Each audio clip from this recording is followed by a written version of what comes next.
Welcome, and thank you for tuning in. You're listening to the Beyond 50 radio program. I'm Daniel Davis. On the program today, we're going to be presenting to you, the listener out there, a way that you can find success when it comes to coding. Many of us are trying to follow the trend when it comes to technology and the way that we can emerge into the world with something that we can bring as a skill to that particular world. After all, we keep hearing about people who create things such as apps, and we find out that they discover ways that they can make wonderful ways in their lifestyle to be able to bring this to the world. But what if we could find a way that we can learn such skill?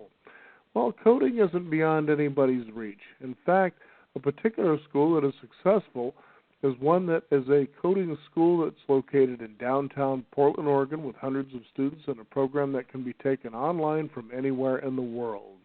We're joined on the program today with the founder of what is known as Coding Boot Camp and how it differs from traditional academic programs, its impact on the tech industry, and what tech education may look like in 5 years. I'd like to welcome to the Beyond 50 radio program today, co-founder of Tech Academy, our guest here on the Beyond 50 radio program, Eric Gross. Eric, thank you for joining us here on the program. Thank you very much, Daniel. Now, let's talk about what coding is and what people should understand about it. It doesn't seem, at first when you hear it sounds daunting, but it's really not too far beyond a person's reach if it's the direction they really want to go, is it?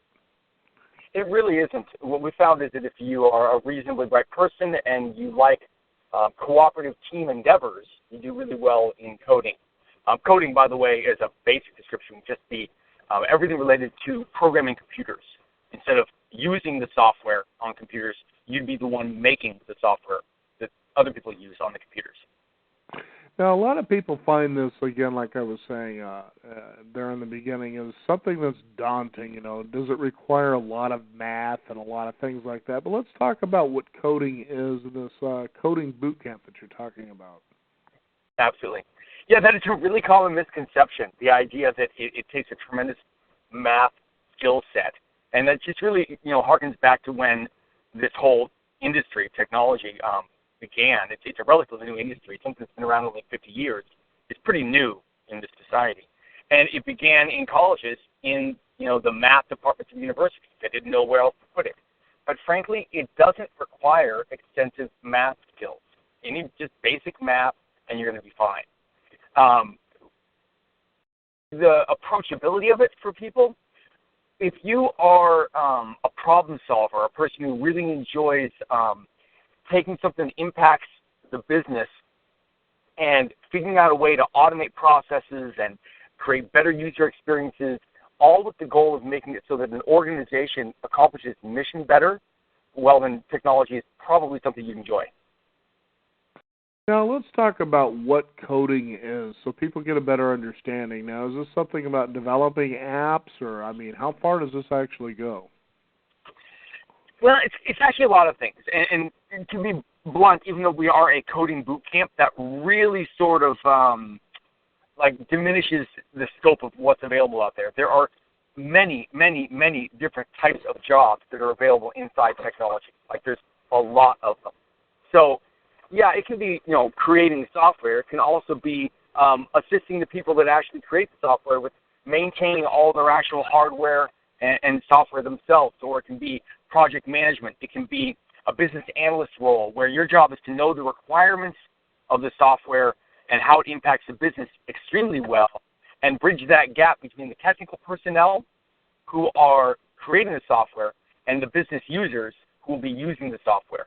And there's a lot more roles. Now, this is a particular school that, to me, I found fascinating. It's because, you see a lot of schools out there, technical schools especially, that specialize, for instance, in the healthcare and medical fields. You may even want to go on to become a dentist, but this is something that's very different for me. Well, how did you come about actually founding a school like this? It was a long and tortuous road. No, I'm kidding. It was long. It wasn't tortuous. I was an educator in the Navy, and that's really actually where I discovered that I really, really loved teaching. I was scared to do it at first. I was at a nuclear power program, and I learned electronics and nuclear power and physics and a whole bunch of this stuff. And then they tapped me to be an instructor in that same program. And I was scared. Like, here I am, I'm 20 years old, and I'm supposed to be instructing people in this stuff. And it turns out that for whatever reason, I'm good at that. And so I took that experience in the military, and then after, out of the service, I did a lot of technology work, and I found that I was constantly pulling in side jobs where I needed what could best be described as a junior developer, like not the guy who's going to come up with the entire design for a software program necessarily, but he knows enough to actually be given, some basic tasks inside that whole project and pull them off, and then have a senior software developer really review them and integrate them into the whole project. So I was doing that for a while, and then one day my youngest son comes home from high school, and he says, "Dad, I want to do a developer boot camp." This is the spring of 2013. I'd never heard of such a thing.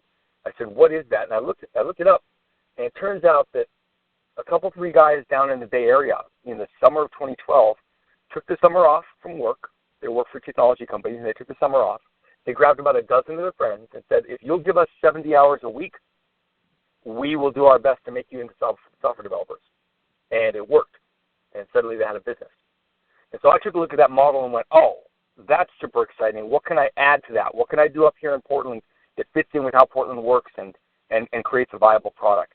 And I just sat down at the kitchen table and designed it. And then obviously between then at the kitchen table and now, where we've got hundreds of graduates and students all over the world, is a phenomenal journey. But that's how it started. It was really my kid coming home and going, "Dad, I want to do a developer boot camp." And it's really wonderful to hear that you had seen a particular area where there was a great need to not only remove what seemed to be a lot of confusion and maybe even complication, as well as intimidation for a lot of people. I mean, think about it, for instance. There are people out there that think to themselves, I wouldn't mind being able to build a website, for instance. But what you're talking about here, that's actually ground zero. That's the first stage, understanding computer basics, maybe even getting that point that you want to build your own website. But you go to a whole new level. Let's talk about those basics right there that people should understand. Yeah, I'm really glad you asked about that. It's an area of great passion for me, and it's one of the things that from the very beginning of creating the school, I set out to solve. What I mean by that specifically is the barriers to entry into the technology industry.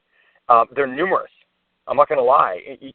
It's been quite difficult, the available avenues to get into this industry, which I consider not okay, and our company and others like us are doing something about it. Here's some of the principal things that people bump into when they attempt to look at the idea of even casually doing computer coding work or doing it for a living. The first one is that the terms, the actual industry terms that are thrown around inside the technology world are incredibly confusing, are very poorly defined, and are usually just strewn about in the middle of a conversation and just lead to a lot of confusion on the part of the listener who's not already technically trained. It's almost as if the available professionals and training materials assume you already know about it while they're teaching you about it, which is a fundamental flaw in most training avenues as regards technology. So our solution was to define every single term related to the industry in simple, clear, concise language that, one, any reasonably bright person can understand, and two, doesn't have within its definition other highly technical terms that already confuse the reader. And that sounds pretty simple. The actual product has taken thousands of man-hours and is something that forms the core of why our program does so well. On the program, our students learn simple, clear definitions for every technical term, and they're able to then go out and explain those concepts to lay people in a very simple, easy to understand manner. So that's one barrier, is all the terms. And that's one of the ways we've handled that. The other one, Daniel, and probably this will make sense to you, is that for a lot of people, a computer is almost like a magic box.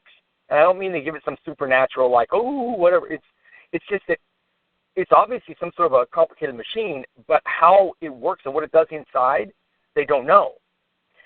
So if you don't understand the inner workings of how it's actually doing the fundamental aspects of its job, then trying to use it when it's got lots of complexity can be difficult. So another thing we do is we actually literally break open a computer for them, give them all of the data on what's inside there and how it works, not to the level of some person who's ever going to design computers, but enough so it removes the mystery from these magic boxes. Those two steps alone, making sure all of your terms are extremely well defined and easily understood, and showing people how the machine actually works so that the mystery is gone, that sets a foundation for actually being able to learn all of these computer programming languages and how to do software development and all the stuff for the actual job. But if you, it was a really good point you made. If you don't put the basics in, then everything that you're trying to add in terms of practical skills won't go in very effectively.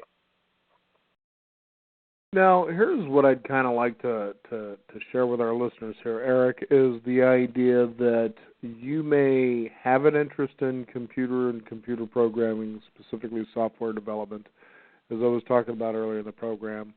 What would you say to these people that really have not a whole lot of skill in that area? I mean, they're starting Greens, Ground One. We're talking about a boot camp here, so tell us what's involved with all that. It is pretty much what it sounds like in terms of like being an intensive experience. You know, a boot camp, obviously I went through boot camp. It was an intensive experience, right? But it isn't, it's like this. What you're trying to do in a very short period of time, 4 to 5 months full-time, if you do it full-time, is get the fundamentals of computer science down, and then, here's a very specific thing. You're trying to give a student enough knowledge in 5 or 6 basic tools that every software developer needs to know that, one, they can actually do something practical. They can actually do the job, right? And 2, when they get onto that first job, where they're actually employed as a software developer or another role, even though they may not be using the exact same tools that were taught to them in the boot camp, they know enough about what those types of tools are that when they encounter the similar one at their new job, they can fit that in with their whole skill set, and they know where it fits in terms of overall software development and how to use it. In other words, we're trying to set someone up in a 4 to 5 month period to get practical jobs where they're making good money, and then learn lots and lots and lots on the job as they go on. Because obviously in 4 to 5 months you're not going to teach everything there is to know about the industry, but you're going to get a person a job, and they're going to know how to study and know how to increase their knowledge over time in the industry. So that's a bit of a long-winded answer, and I give you some more practical aspects of how the boot camp works. That is what we're trying to do in, like I said, about 4 or 5 months. Well, it certainly isn't something a person can think to themselves, I'm just going to jump into this and within a week I'm going to be able to do all the things that will make me successful. But obviously boot camp teaches people a different set of skills. It teaches them to immerse themselves, if you will, into an industry where you really begin to feel and understand what is required of you to be successful in this. And I can see how something like that would set this apart from a lot of schools out there that would be allegedly offering the same thing. So tell us about some other differences people should understand about when it comes to Tech Academy. One of the most fundamental aspects is that we are self-paced and we offer open enrollment. Now, to put that in perspective, to understand why that is quite different, almost all the boot camps that there are in America, and by the way, because they're a new industry, like I said, been only around about 5 years, there's about 125 to 130 boot camps right now in America, right? And almost all of them operate off of some sort of model like this. They set a start date for the course. They set a size for the course in terms of number of students. And that group of students that enrolls and starts all on the same day is called a cohort.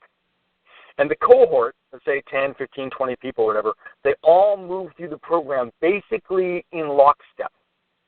On this day we're going to study this. On the next day we're going to study that, right? And there's a known graduation date and that sort of thing. Our model is completely different than that. Our model is based on what we know to be true about adult learning, which is that not everyone learns at the same pace and the same manner. So what we do is we create a program that is self-paced. Every student moves through the program at their own pace. There may be parts of it that, let's say, they're review, or for some reason it just comes to you very, very easily, and you fly through it. You're doing great. And then inevitably it happens for every student. You're going to hit a wall.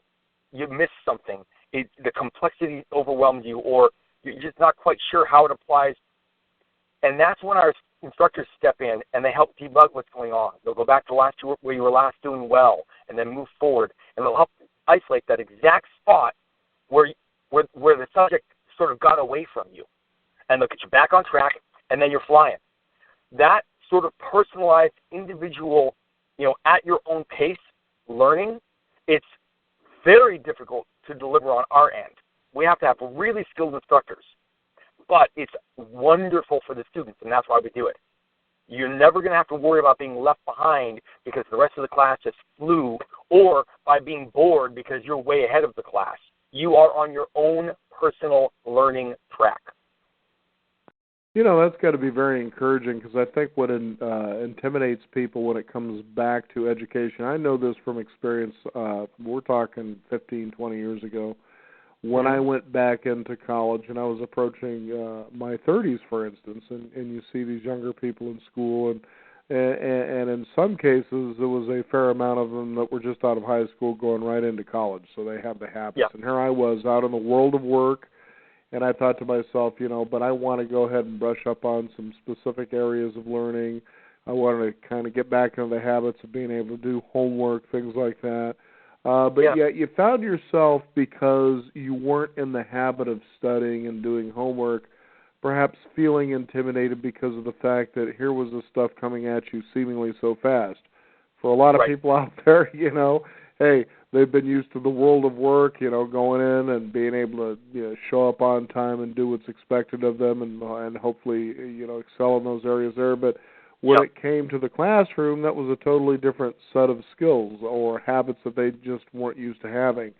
So I can see how a self-paced program could be, one, less intimidating than somebody being in a classroom situation, developing those new habits, and then two, something that when you are self-paced, do you find sometimes that's a challenge for people to be able to stay on track? Or, how do you see the mentoring happening here with the Tech Academy that helps somebody stay on track and make sure that they, develop these habits that make them successful when it comes to what you're presenting to them? That's a really good question, actually. And the only approach I've found that really works on that, as regards teaching, is if both the student and the instructor are each taking 100% responsibility for the outcome. As training professionals and as the creators of the boot camp, we know that it's completely our responsibility that the student do well in the program, that they can actually apply what they've learned, during and after the program, that the outcomes are fantastic. That's 100% our responsibility. But what we also know to be true is the only way that equation works is the student is walking into it with the exact same level of responsibility, knowing that this phenomenal new career they're jumping off into, and learning this a big body of knowledge and the practical skills to go with it, and the job placement skills and how to think like a software developer, and all the things that they're going to get out of the program. It's their responsibility to make sure that they actually can apply the data, that they truly understand it, that they're disciplined and they're pushed, and there's a lot to learn. So if both sides of the equation are really looking at it from that point of view, which is how we indoctrinate both our students and our staff, then it generally goes well. The only area where we typically find a bit of an issue, and we've learned to handle it, is when someone has been thoroughly entrenched in the traditional academic model of, college and semesters and homework, and sometimes I go to class and sometimes I don't, and I'll kind of figure it all out on the final and that kind of thing. That sort of discipline, in air quotes, doesn't cut it in a boot camp. You're there for a very specific purpose. You're accomplishing either a lateral shift as an already existing member of the workforce, or you're accomplishing, a jump into an actual real career. If you're a young person, there's a lot to learn. You're expected to be a professional student because you're expected to be a professional developer when you get out. Those same skills that are going to make you do well on the job, you better bring them into the academy to make sure you do well. So that's how we approach it. It's a really fun, caring environment. My instructors are awesome, and they really, really want the best for every student. But we demand of ourselves and of our students that each of them be 100% responsible for how well it goes. You know, and I can't stress that enough, Eric. It's so true that we talk about that on our program. It doesn't matter if we're talking about the election of a new president or, you know, your health care, whatever the case is, we say, you know, 100% of the responsibility for your success in any particular direction in life is really up to you. You know, and it certainly sounds that's what you're talking about here. Sure, there's certainly nurturance, but, you know, there's one thing that I think sometimes can be irritating when you hear this from people and when they don't see a life outcome going their direction. There's all these reasons why it doesn't happen, but none of them seem to be specific to the actions, the attitudes, and the intentions a specific person has. It's always something outside of them. And I like this, and when you talk about not pacing, in other words, throwing somebody into a class that this class will be 6 weeks, this will be the framework of the homework and the assignments that you have, but something that's self-paced, so maybe it won't take you 6 weeks. Maybe it'll take you a lot longer than that. Maybe it'll take you less than that. It really depends on your desire, but I would see that people immersing themselves in a program at Tech Academy could, once they start feeling their own pace, if you will, their own sort of rhythm, if you will, that they would realize, wow, I can do this. And I remember many years ago when I took the opportunity to learn to build a website from a company that was out there. You know, right off the bat, I felt intimidated. I was like, oh, man, this just seems so much. You know, it was a whole new skill for me. But I realized they kept saying, look, take it at a tortoise pace. Just take one step at a time. And once I took that deep breath and I said, okay, I'm going to learn this. If they're giving me everything right here in front of me, just take that one step at a time. And I started realizing as I got up and I started walking a little bit, then I started jogging, and then I started running. Then I was able to share this with somebody else and say, no, look, now this is what you need to do there. Then you're teaching somebody else, and then you're starting to learn it even better. And I can see how something that which you're offering here sort of does the same thing. That happens quite a bit, I would imagine, that you see a lot of student mentoring, don't you? You know, we do. Although it's another really important thing to address in terms of, this is just more of a philosophical approach to teaching, right? There is a lot of cooperation between students, and it's specifically engineered, culminating in, towards the end of the program, there's what we call a live project. And during live project, the students actually join together as a team, and they work on an actual live software product. It replicates as closely as possible an actual work environment, where as a team, they get to assess needed features on a piece of software, decide and commit to what they're going to get done in a specified period of time, and then work together to pull those tasks off, and then assess at the end of it how well they did in all those areas. It's halfway between just an academic environment, which is purely a textbook exercise and has very little impact beyond what grade will I get, and the real world where you're on the job, and if you don't perform well, you're fired, right?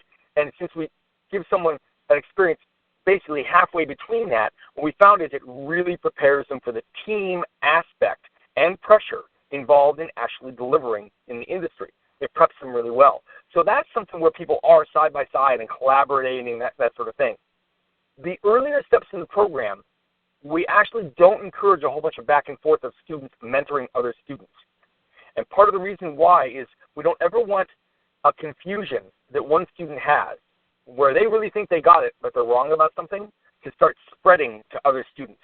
Rather, we have the instructor step in, catch that, correct both students, and then continue them on their studies, if that makes sense. Oh, absolutely. The last thing you need to do is teach somebody how to create viruses. We've got enough of that going on, don't we? Yeah, you can find relatively interesting activity. That's a great point. Yes. Now, Eric, I want to ask you, how do you see, or where do you see the tech education, say 5 years down the road or in the near future? Yeah, that's also a really good question, and it's one that I'm looking at increasingly over the last several months. And the reason why is that we've been fortunate enough to partner with Concordia University, which is a phenomenal liberal arts institution, been around for, I think, over 100 years, right? And they're known very, very well for, like I said, liberal arts and education for teachers and that sort of thing. but they don't have any sort of technology offering, information technology, computer science. And so we'll be delivering that for them. And which is personally, it's really exciting. That's great. But what it's also brought home to me is the disconnect between traditional academia and these software developer boot camps. Because make no mistake about it, software developer boot camps are really, really taking off. From those beginnings in the summer of 2012 to now, we've grown, like I said, from one boot camp that summer that was just an experiment by 3 guys in the Bay Area to, well over 100 boot camps, right? But more than that, it's the output of those boot camps. In the first year, there were probably 20 people that graduated from what could be called the boot camp. The second year, maybe 350. And then 1,300, 13,000. And then last year, 18,000 graduates from boot camps around the country. And to put that in perspective and to speak directly to your question, the available output of the traditional computer science education system, universities, colleges, and a few professional places like University of Phoenix and New Horizons, is about 40,000 professionals a year. The available need for technology professionals is about 250 to 300,000 a year. And so, one, the available, the traditional routes, we're not cutting it in terms of creating the number of technology workers needed. And two, boot camps are an extremely viable option now. The production, like I said, is about already half of what the system that's been around for decades is able to produce. So where I see it in 5 years is this, is there is going to be some sort of a hybrid model that develops between the traditional academic endeavor of learning computer science or information systems and that sort of thing, and the practical nuts and bolts education that a boot camp can provide. Because neither one is perfect. There's drawbacks and plus points to each one. With a boot camp, you're working in half a year. You've got the basic skills, and you can get a job, and you can be productive on the job, and your employer is very happy with you. But you're going to lack a deep understanding of some of the fundamentals of computer science and analysis and frankly some of that higher math and that sort of thing that will really make you a well-rounded, experienced developer. And you're going to have to pick that up as a boot camp graduate. You'll have to pick that up over time in self-study, maybe additional classes at night, that sort of thing. You really do need to fill that stuff in. Now, on the other hand, a person who graduates from a typical computer science program at a college, they're really heavy on that theory and mathematics and operating systems and all this deep dive stuff, but their practical skills are antiquated. They typically get taught on technology that's 5 to 20 years old, and the emphasis was never on practical skills. It was on principles behind computing and computers. And so when they get on the job, it's really hard for them typically to actually produce and make meaningful contribution right off the bat. And they've got to really try to figure out a way to hit the ground running and bone up late at night on the practical skills that are being used as of that time. And they've got a lot of work to do. So either approach has its drawbacks and has its advantages. So to fully answer your question, come full circle, I think that in the next 3 to 5 years, we will start to see some pretty well-established hybrid programs that take advantage of the benefits of each of those approaches and create technology workers in a lot less time, but with a more robust, deep education, if that makes sense. Yeah, and to put it into perspective for our listeners out there, so you're talking about getting yourself immersed into a program that teaches you basically from ground up computers up to the point of being able to do software programming in teams and being able to solve problems for companies.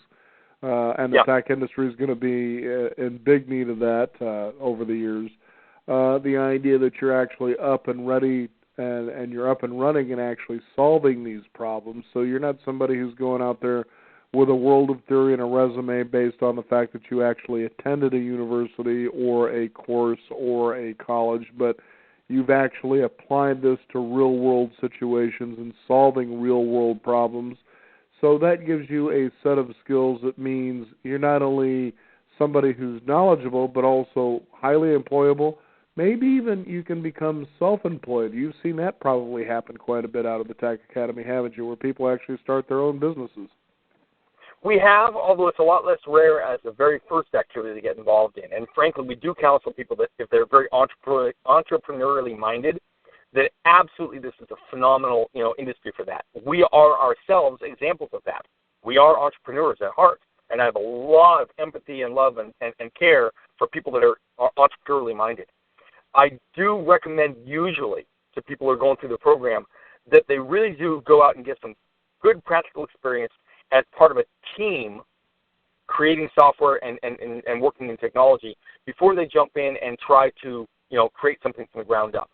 Simply because there's no substitute for actually just doing that activity for a certain length of time and knowing it in your bones, and what that cooperative endeavor is like.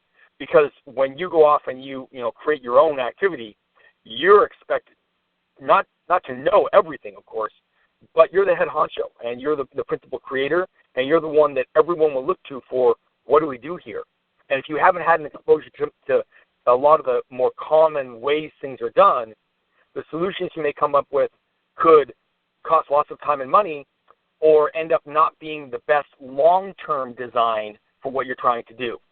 So a bit of a long-winded answer to your question, but one, yes, we do see a lot of people now, especially young people. They're very entrepreneurial, and they love getting these technology skills because they can go off and create something.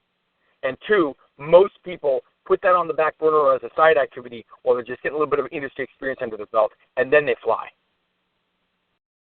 Well, Eric, it's certainly been a pleasure to have you on the program to present this opportunity for people to take a look at, especially if they want to change careers and get into an industry that seems to be something that's not only growing but doesn't show anything in the short-term future as slowing down. How can they find out more about Tech Academy and how perhaps they might want to explore this as an opportunity and get started? The simplest thing is just go to our website, which is learncodinganywhere.com. Because, by the way, our program can be done anywhere in the world, fully online, and you get the exact same experiences if you were here in the building. So learncodinganywhere.com should be a source for about 90% of their questions. And if they are in the Portland area, then they should just call us up and come down and take a tour of the school, see the environment, see if it's for you. It's a big decision to do a coding boot camp. We're not going to lie. It's a big decision, right? You're talking about a massive amount of learning in a short period of time, tremendous investment of time, energy, money. Take your time and look at it. But yeah, that's the place to go is learncodinganywhere.com. And by the way, that website, which has a lot of awesome functionality in it, was designed and built entirely by students and graduates of the Tech Academy. So we're pretty proud of it. Well, there you go. And so there's the opportunity for you out there. LearnCodingAnywhere.com is the website that you can find out more, get questions answered, and find out whether it's something for you, and if so, when to get started and to jump right in. Eric, thank you so much for joining us here on the Beyond 50 radio program. It's my pleasure. It's always just a joy to talk with you, Daniel. Thank you. You bet. We want to thank you, the listener out there, for tuning in. You can also discover more. Visit us at beyond50radio.com. That is the number 50. We'll also have a link up there so you can find out more about how you can become somebody who's immersed into the definitely exploding tech industry, especially when it comes to things like software development. You can also sign up for our weekly e-newsletter to stay up to date on upcoming offers and shows that are coming up here on the Beyond 50 radio program, and staying up to date in the world of Beyond 50 radio. I'm Daniel Davis. Thank you for tuning in. This is the Beyond 50 radio program, and remember, live your day past halfway.